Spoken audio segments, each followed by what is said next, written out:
It's been less than a week, if you can believe it, since President Biden dropped out of the race for the White House and Vice President Kamala Harris became the de facto Democratic nominee. And it's putting a demographic that was instrumental in 2020 back in the spotlight. Not older voters, Gen Z. My next two guests have unique insight into what motivates that voting bloc. Joining me now, Casey Lewis is founder of the Gen Z Trends newsletter After School, and Generation Lab founder Cyrus Beschloss. Great to have you both here. Cyrus, so let's start with what do we know so far about the data? Yeah, look, I hate standing corrected. Maybe one of my least favorite things to do, traffic and standing corrected. Normally when you see politics Twitter popping off about something, it ends up being nothing. Beltway nerds getting all jazzed up about something that literally the rest of the country knows nothing about nor cares to know anything about. So when I saw the op-ed pages in Twitter buzzing about Kamala Harris locking down the youth vote because of the coconut videos and the hashtags Kamala's brat, I was like, okay. But when we got into the field, we polled 804 young people across the United States. I stood corrected. The early data suggests that Kamala Harris could turn in a near Obama-level youth vote performance.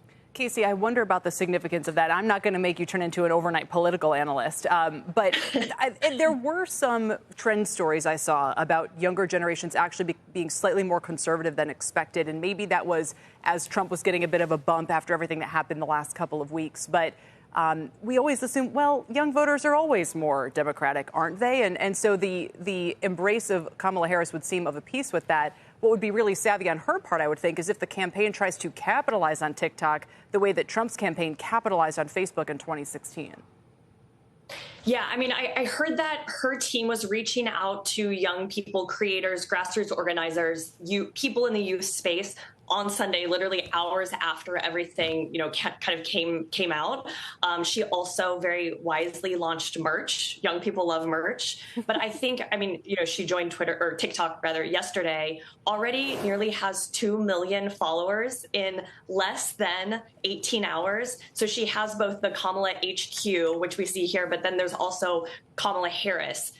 So she has two accounts that are absolutely popping, and she gets it. I really think she gets it, but also I think she has some young people on her team who understand the Charlie XCX brat coconut culture, and I feel really optimistic about the youth getting out to vote this year, and I did not a week ago. That's a really interesting point, Cyrus. Maybe the thing to say about it is not that, wow, young voters might be Democratic, but it's more that it wasn't clear if that young voter was going to embrace Biden if he had stayed in the race. What can you tell us about that?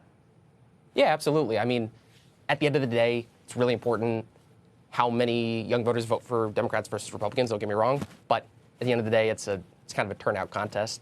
I think tons of Dems saw our poll yesterday and started doing a little touchdown dance. But, there's a little bit of a statistical wet blanket to throw on that. 2022, there was a lot of hype about there being a youth wave or sort of a youth quake that saved Democrats from a red wave. Just got some stats to throw in here. In 2022, in the midterms, about 50% of America voted. For 18 to 29-year-olds, that number was about 23%. That is an obscene number.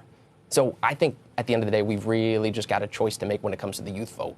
We can either act like everything's fine and dandy and accept 23% participation, or we can acknowledge that being a problem, figure out why that number is where it is, and determine what type of blocking and tackling is necessary to get young Americans to participate in this democracy. I told you to be a buzzkill.